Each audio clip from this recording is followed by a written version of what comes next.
Butterfree was pretty easy, so I figured I'd do something a little bit harder, a solo run with Beedrill. I learned a few things during this run, and I'm not going to spoil them now, so those will come in time.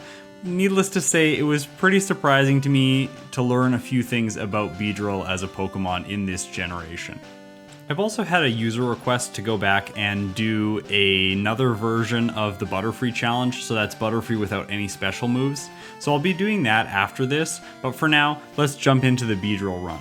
So I replaced the starter Pikachu with a Weedle, of course, and in this case, I am going to name it Hope because I am definitely hopeful that I'm going to be able to complete this run at all.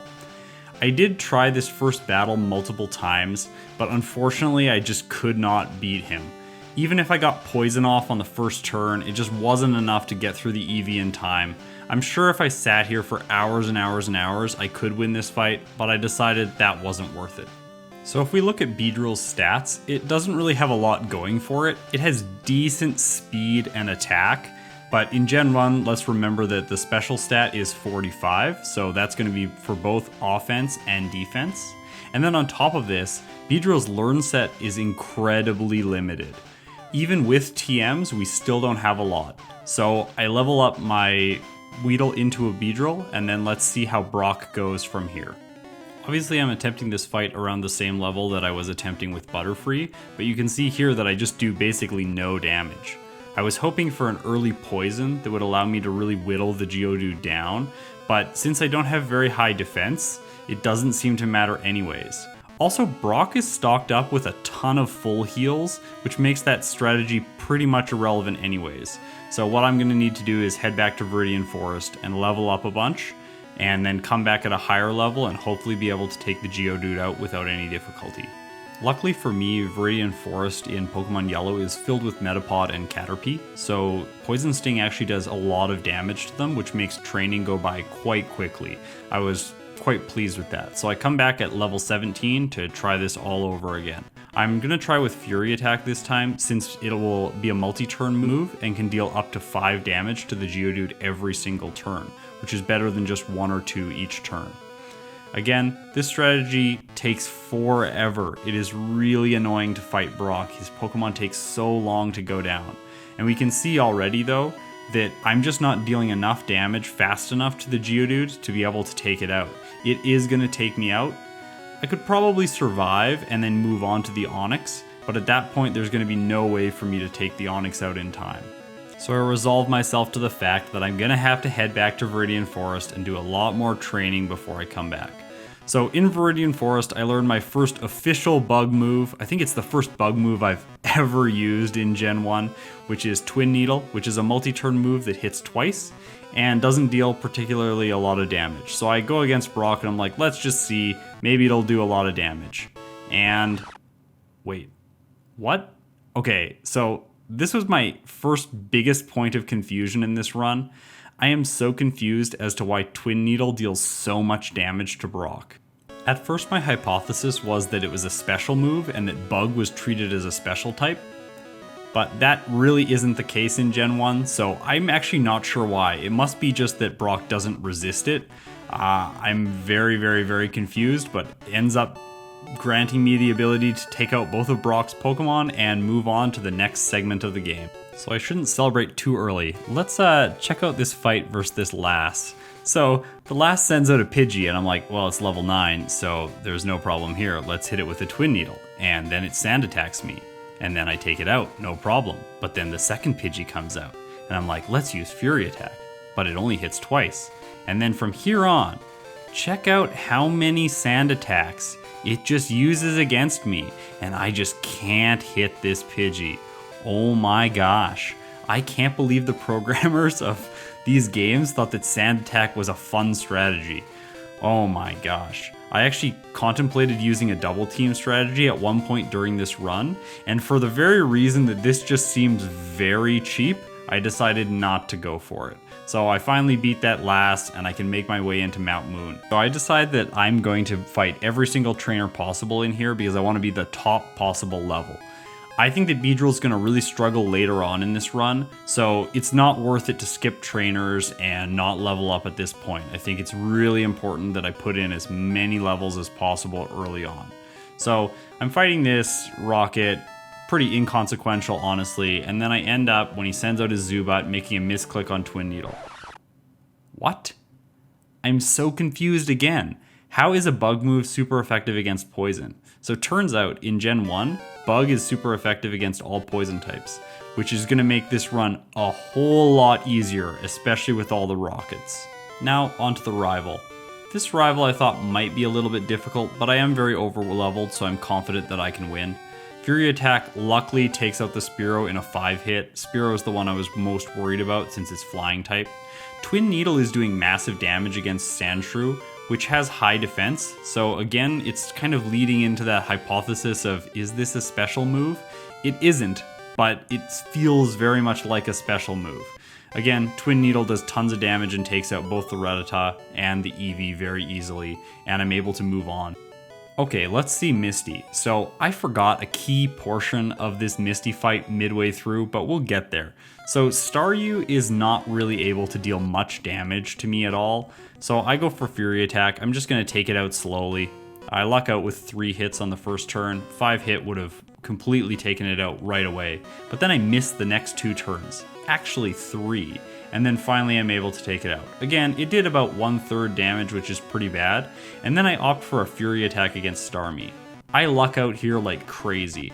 I should have remembered that Twin Needle is super effective against Psychic Pokemon, and then I would have been able to take it out in 2 turns. But luckily the Starmie's Water Guns don't do much damage, it doesn't go for Bubble Beam, and I am able to take out Misty. On the SSN, I want to make sure that I get rest. This TM is going to be incredibly important, I think, later on. Again, Beedrill doesn't have much staying power in battle, so as the fights get much more difficult, like Lorelei in the Elite Four, I anticipate that I'm really going to need this TM. So after I pick up rest, I go on to fight the rival on the SSN. I made a really silly mistake here, and I totally forgot to heal, so I go into this battle with very low HP. Now, I've made the rule for myself that I am not going to use healing items in battle at all. Actually, any items in battle at all. So in this case, I just try and get through the fight and hope that luck is with me. Luckily, the Sandshrew triggers a potion because it gets to low enough health, and I am able to take out all of his Pokemon without any issues. When I was playing through this challenge, I thought that Surge was going to be the next big challenge, but that's because I forgot that Beedrill isn't actually a flying type Pokemon. It's bug poison.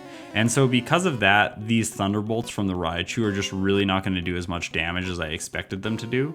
So I go for the Twin Needle on turn 1, and Surge goes for an X speed. So that's great for me, I get some free damage in, and then he Mega Punches. It deals good damage, but I've got him down to extremely low health. The nonsensical Growl comes out, and I'm able to take out Surge without any issues.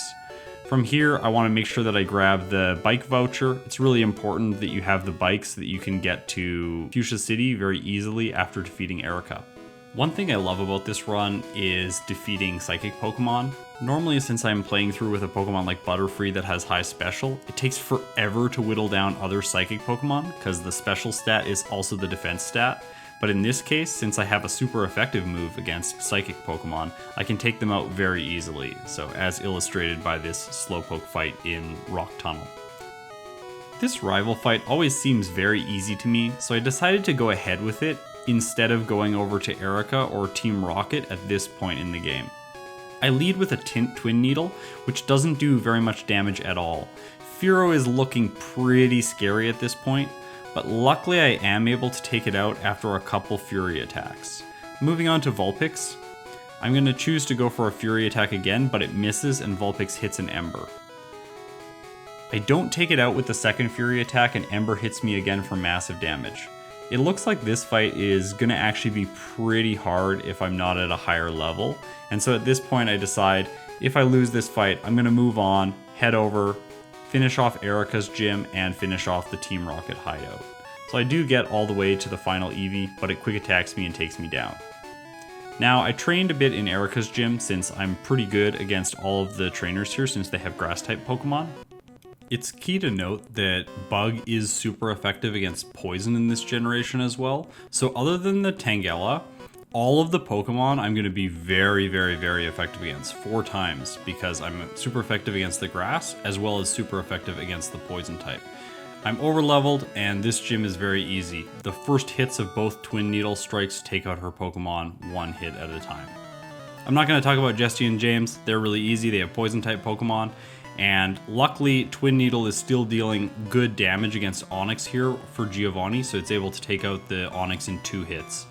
Twin Needle still does good damage against Rhyhorn and takes it out in 2 hits as well. Persian I'm a bit scared of, but again, Twin Needle is just holding its own against all of these Pokemon. And there it goes, I'm able to beat Giovanni without any issues. So now I'm heading back to the rival fight that I tried earlier. I think this time it's going to be a walk in the park. I am significantly higher, I'm 7 levels higher, and so really I have to be able to get through the Fearow and the Vulpix without taking too much damage, and then from there it should be easy. I one-hit KO the Fearow with a Fury attack, and from here I do miss against the Vulpix, but it goes down fairly easily after that with me taking minimal damage. I'm in a much better place this time than I was last time. The Magnemite goes down without any issues, Twin Needle one-shots the Sandshrew, and the Eevee is going to be easy because it seems to take massive damage every time I use Twin Needle. So with that, I've defeated the rival. I can go upstairs, fight the Marowak since I have the Sylph Scope now. I don't like to do the Pokédoll glitch to skip this fight. I really like to play how the developers intended it. You can skip this fight if you want, and maybe I'll do that at some point if I'm trying to beat these challenges as fast as possible. But for now, I don't like to skip it because I'm not trying to go as fast as possible. I'm trying to see how all these fights pan out, that sort of thing. Let's talk about Jessie and James here, since they have their fully evolved team. You can see that Twin Needle just basically stomps them. Funny enough, Wheezing does survive, but then goes for a tackle and deals pathetic damage and then goes down on the next turn. So again, really an underwhelming fight. I'm considering at some point maybe even doing a video of me playing through the game with their terrible team. I wonder how that would go. So if there's interest for that, put it in the comments below. I'd love to do it. So at Silphco, I want to train as much as possible. I'm pretty scared about Blaine, so I want to get as many levels as possible here. After doing some training here in Silphco, grabbing the card key and getting the TMs I need, I'm off to fight the rival here. This rival tends to be pretty hard in red and blue, but the yellow equivalent is not nearly as bad. He doesn't have an Alakazam, so that really helps out. I'm level 50 by this point, and I'm able to set up some badge boosts here with agility, and then from there I can go into Twin Needle and try and take the Sandslash down. Now this is where this run starts to run into some problems, as you can see. I take out the Sandslash, but at that point I'm at 14 hit points. Then the Magneton takes me down to 6. I do feint it, but Ninetales comes out. And Ninetales gives me genuine pause. Twin Leaf does almost no damage and my Beedrill goes down. Alright, let's try it again. So I think if I maybe set up and have better luck against the Sandslash, this will go better. But since of how critical hits work in Gen 1, Sandslash keeps getting critical hits and dealing massive damage to me, and I'm not able to take it out. It also has the extremely trolly move of Sand Attack, which is really going to mess me up for the rest of the battle. Again, I'm fighting the Magneton now with 16 hit points. It doesn't look good against the Ninetales. Once I finally hit the Magneton and take it out, Ninetales comes out again. I miss my Fury attack and it takes me out with an Ember. So it's obvious I'm going to need to do some training before I can beat the rival in Silphco, so I head down to Koga, who really is going to be a cakewalk. All of his Pokemon are Poison type, and again, nonsensically, Bug type is super effective against Poison type in this generation. So I'm going to set up some agilities just to make sure I'm dealing maximum damage, and then from there I'm going to hit really super effective Twin Needles against all of his Pokemon. So let's watch this. One hit the first Venonat. What about the second one? Okay, one hit the second Venonat, essentially, because I have 2 moves every turn. And I'm going to one hit the last one. Now, will the Venomoth go down just as easily as the Venonats? It does, so the Venomoth goes down in 2 hits and I'm able to take out Koga. Now I'm 5 levels higher than I was when I took on the rival previously, so let's see how it goes again. I'm a little bit worried again about the Ninetales, but I'm hoping that the stat changes that I've incurred from leveling up 6 times since the previous fight will be enough to allow me to take it out. So I'm going to start by going for the agilities to set up the badge boost glitch as much as possible and hope that Sand Slash deals minor damage to me. Sand Slash, oh that's hard to say. Anyways, I'm able to take out the Sand Slash without losing hit points into the yellow or red this time, and so that really bodes well for this fight. Magneton doesn't go down and it does confuse me, which is very scary, but I'm able to take it out without hitting myself at all. Here's the really hard one, Ninetales. So I want to hit it with a Fury attack and deal massive damage, but I don't get it. I hit myself in confusion. I miss the next one and Ninetales brings me down to 3 health. Unfortunately, this fight is still looking quite hard. I decided that the best strategy to move forward with will be to teach Beedrill a new move. So I actually have picked up the team for Double Edge at this point, and by using Double Edge, I'm going to be able to have an extremely powerful physical move that I'll be able to hit my rival's Pokemon with. So again, Poison Sting hasn't been useful at all, so I'm going to unlearn that move, and from here I'm going to see if I can take out Ninetales with Double Edge. The strategy is going to be the same as all the other fights. I'm going to try and set up the badge boost glitch as much as possible against Sand Slash. And then once the Sand Slash and Magneton are gone, I'm going to hope that Double Edge does enough damage to the Ninetales.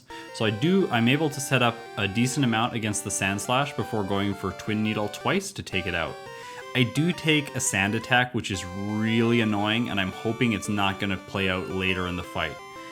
It does here, and I missed my first Twin Needle against Magneton and get confused.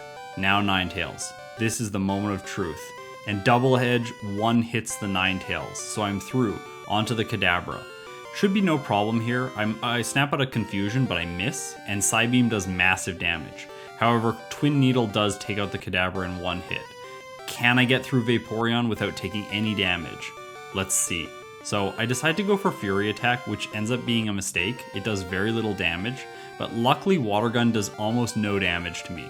I can't hit a Double Edge, but Twin Needle does take it out, and I get through this fight with 6 HP. It's really amazing that I was able to beat this. I'm just amazed. I pick up Lapras, which I typically use as my surfing Pokemon, and from here I'm gonna go on and take on the final iteration of Jesse and James and Giovanni. Jesse and James here are really easy as always. Again, I sped this battle up even more than it was when I was playing it. I one-hit all their Pokemon and then can move on to Giovanni. Again, most of Giovanni's Pokemon are also poison type, so Nidorino goes down without any problems from a Twin Needle. Persian is always a little bit scary because of its high speed and critical hit chance, but he uses a guard spec. Giovanni really likes his guard specs. They're very nonsensical, but he really likes them. And then the Rhyhorn doesn't go down in one hit, but it only does a stomp, which deals very little damage, and I'm able to take it out. Nidoqueen I didn't think would be a problem because I'm super effective against it, but it does hold on. Luckily it goes for Tail Whip and then I'm able to take it out. Again, Team Rocket in this game is just really a joke. It seems like they're almost coded to be a joke when the early game bug Pokemon take them out easily. Moving on to Sabrina, I expect this fight to be very easy. For once I have super effective moves against Psychic type Pokemon in Gen 1. Yay! So it turns out to be just as easy as I anticipated. I one-hit all of her Pokemon with Twin Needle, and from there I can move on to what I think is going to be the hardest fight in the regular 8 gym circuit, Blaine. Blaine is going to be so hard just because all of his Pokemon are fire types, and they're quite beefy at that. So here, I fought Blaine several times and it really didn't go very well, so I ended up having to use some rare candies just to get my stats high enough to be able to take him out consistently. Another key portion of this strategy is going to be utilizing the TM for Rest, which I picked up earlier on the SSN. Rest is going to be really important. His Rapidash doesn't know very many good fire moves, and for that reason it actually gives me a chance to recover lost health that I will have lost while fighting the Ninetales. That is incredibly key for this fight. I think that if Rapidash had Flamethrower, this fight would be nearly impossible without leveling up even higher, which seems crazy. So I'm going to try and set up on the Ninetales as much as possible. I want to get off at least 3 agilities, which will max out my agility. From there, I want to take down Ninetales, hopefully with one double edge, but sometimes two. In this case, I lost very little health. There were many other fights when I would be clearly red or yellow at this point. Now here I have a choice. I can either take the Rapidash out or heal up. And in this case, I choose to take it out and then move on to the Arcanine. You can see that here, if the Arcanine hits a Flamethrower, I would have lost this fight. Instead, it goes for takedown, so I do luck out and I'm able to defeat Blaine. I'm getting really worried at this moment because Giovanni's Rhydon, which is level 55 and knows Rock Slide, is coming up extremely soon. So I want to spend some time in his gym, which is essentially the last trainers before him, leveling up as much as possible so that I'm going to be as prepared for that Rhydon as possible.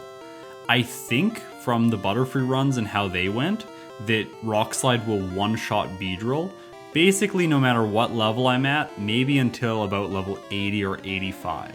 So let's see how this fight goes.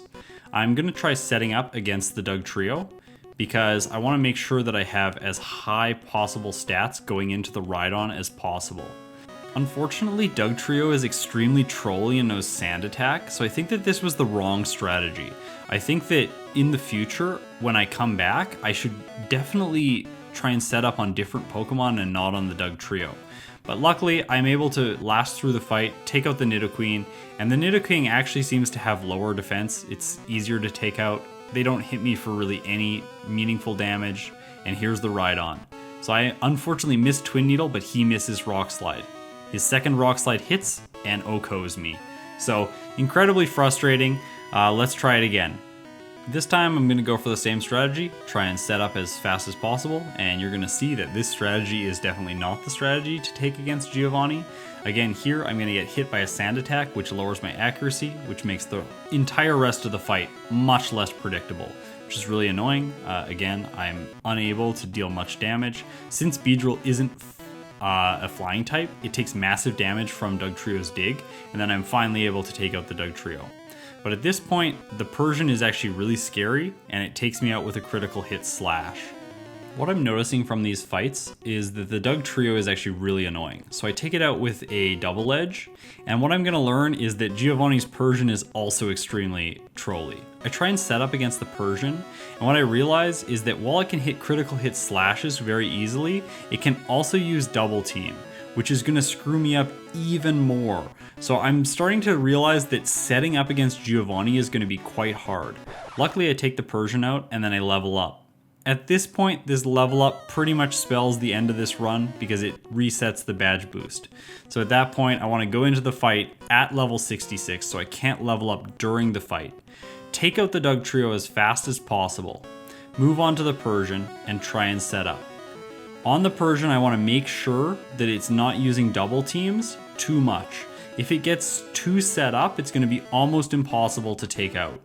So I hit it once with Twin Needle, the second one misses, luckily a Guard Spec, the third Twin Needle misses, and then the fourth Twin Needle misses. At this point, I do take it out, and luckily since it's double team, that accuracy doesn't translate to all the rest of his Pokemon, so I am able to take the Nidoqueen out with no problems, and then I'm going to rest up on the Nidoking. Luckily, Nidoking doesn't know anything that can deal massive damage to me, so I'm confident in just resting up and gaining back my health for the Rhydon. So finally, I'm going into the Rhydon fight with full health. This feels really good, but I still think that it will one-shot me if it hits a Rock Slide. I'm able to deal decent damage with Twin Needle, and he Guard Specs. From there, I deal my second Twin Needle, which is a critical hit, which really helps, and he misses a Rock Slide. That miss on the Rock Slide allows me to take the Rhydon out and defeat Giovanni. Definitely lucky. I don't think that I could replicate that fight with great ease. It was very hard. I think if I had to go back and do it again, I would probably set up on the Nidoqueen or the Nidoking instead of the Persian, just to make the fight a little bit more consistent. So let's go into the final rival fight. I'm not particularly happy with how the last fight went versus the rival, and so this one I'm a little bit concerned about. I even have to use rest against the very first Sand Slash, which does not bode well for the rest of this fight. I set up on the Sand Slash and then I'm able to take it out after using rest once. Luckily, Execute in this case is going to be a cakewalk because it's Grass Psychic, so my bug moves are very, very, very effective against it. That's really good. Magneton goes down in one hit as well. Easy. Ninetales used to be scary, but luckily Double Edge really, really, really makes it easy. Kadabra again is going to be easy with Twin Needle, and at this point we're just worried about the Vaporeon. So I really want to be able to take it out in one hit, but unfortunately Double Edge does not do that. Vaporeon goes for Nonsensical Mist, and I take it out. So I did win this fight, but I don't think it says that the champion is going to be easy. It definitely makes it seem like things are going to only get harder from here. Funny enough, Lorelei was one of the harder trainers with Butterfree, but in this case Lorelei isn't that bad. I did have to fight her many times, but I figured out that you can just use Agility versus the first Dugong. It can't deal that much damage to you. You can usually rest up and then sweep through the rest of her Pokemon without very much issue. So at this point, I'm able to take out the Dugong with 2 Twin Needles after setting up my Agilities, and then I can move on to the Cloyster. Cloyster is kind of annoying because it has multi-turn moves, which can be really annoying and hit for massive amounts of damage or not very much damage at all. And in this case, I do take quite a lot of damage versus the Cloyster. Slowbro and Jinx are both very easy because they're Psychic type. I still can't one-hit Slowbro. It's got to be one of the most annoying Pokemon in the Elite Four. But I do take it out because I get it in critical range and she heals it with a Super Potion. Jinx is extremely easy, very low defense, so it goes down to 1 Twin Needle. I was very worried about Lapras, but luckily some luck is on my side here. It uses Confuse Ray, which I only hurt myself once from, and then Body Slam doesn't do very much damage at all. So my second Twin Needle is able to take out Lapras, and from here I've defeated Lorelei and I can move on to Bruno. Now, Bruno is basically a giant joke, and I don't expect anything different from Bruno. Really, his Pokemon are very bad, and I go into this fight and I'm just like, yeah, this is going to be really easy. Boy, was I wrong. So let's check this out. The Onix goes down fairly fast, and I figured that that was going to be the case. So I decide Hitmonchan makes the most sense to set up on. Now, as you can see there, Hitmonchan freezes me.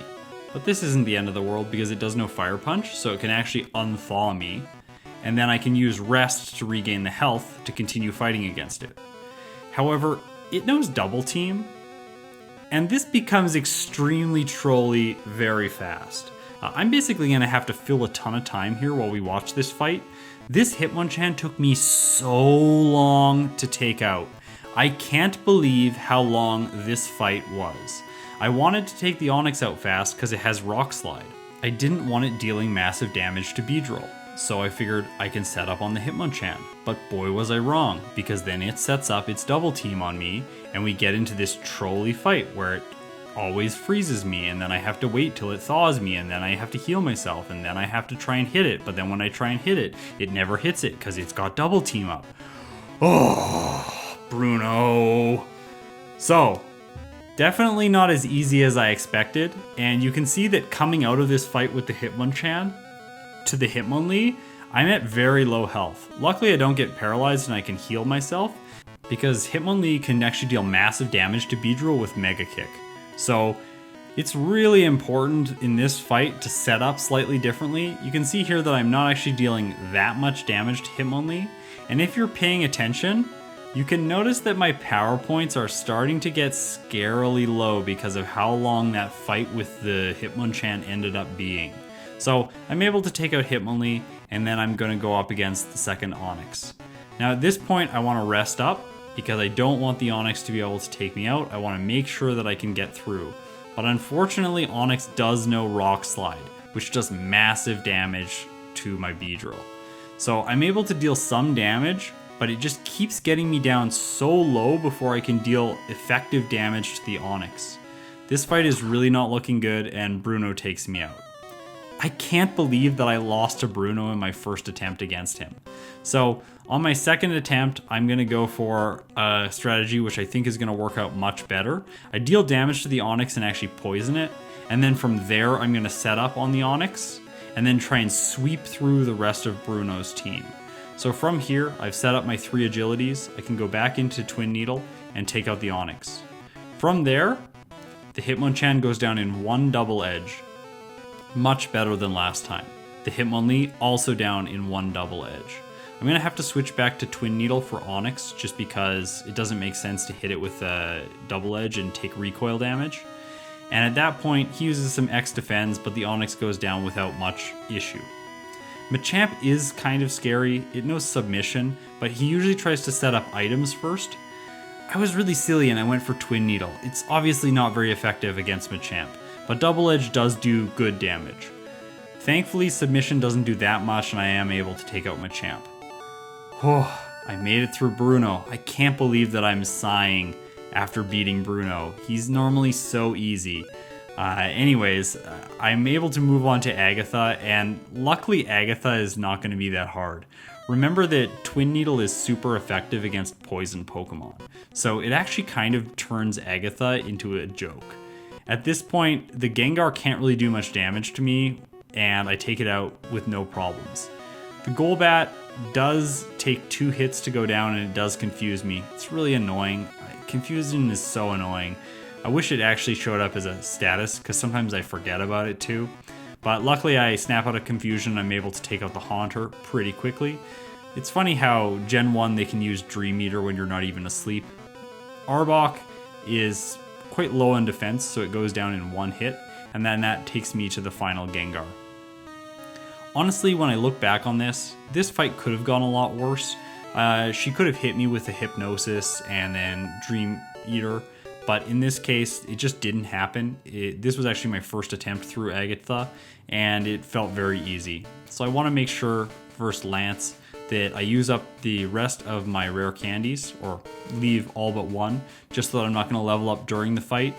And here we go, the final member of the Elite Four. Let's see how a tiny bee can do against these intimidating dragons. Or not dragons in the case of Gyarados.